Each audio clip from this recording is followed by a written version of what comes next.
بسم اللہ الرحمن الرحیم۔ السلام علیکم ورحمۃ اللہ وبرکاتہ۔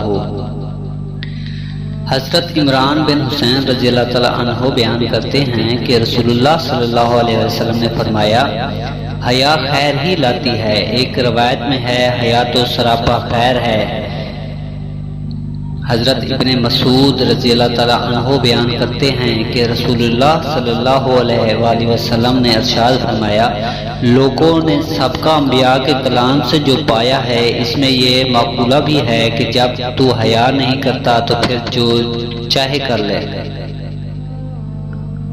حضرت نواز بن سمعان رضی اللہ تعالیٰ عنہ بیان کرتے ہیں، میں نے رسول اللہ صلی اللہ علیہ وسلم سے نیکی اور گناہ کے متعلق دریافت کیا تو آپ صلی اللہ علیہ وسلم نے فرمایا، نیکی ایک اچھا اخلاق ہے، جبکہ گناہ وہ ہے جو تیرے دل میں کھٹکے اور تو ناپسند کرے کہ لوگ اس سے مطلع ہو جائیں۔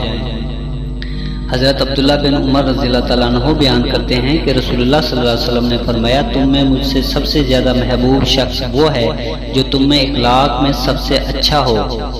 حضرت عبداللہ بن عمر رضی اللہ تعالیٰ عنہ بیان کرتے ہیں کہ رسول اللہ صلی اللہ علیہ وسلم نے ارشاد فرمایا، تم میں سب سے بہتر وہ شخص ہے جو تم میں اخلاق میں سب سے زیادہ اچھا ہے۔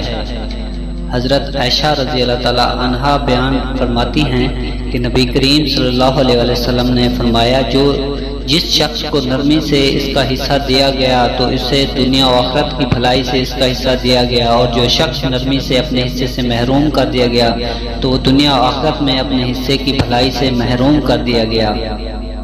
حضرت ابو ہریرہ رضی اللہ تعالیٰ عنہ بیان کرتے ہیں کہ رسول اللہ صلی اللہ علیہ وسلم نے ارشاد فرمایا، حیا ایمان کا حصہ ہے اور ایمان والے جنت میں ہوں گے، جبکہ فحش گوئی برائی ہے اور برائی والے جہنم میں جائیں گے۔ اللہ تعالیٰ سے دعا ہے کہ اللہ تعالیٰ ہم سب کو سنت نبی صلی اللہ علیہ وسلم پر عمل کرنے کی صدق دل سے توفیق عطا فرمائے۔ دوستو، امید کرتے ہیں کہ آج کی ہماری کاوش آپ کو ضرور پسند آئی ہوگی۔ مزید اس طرح کی ویڈیوز کے لیے ہمارے چینل کو لازمی سبسکرائب کر دیں۔ جزاک اللہ خیر۔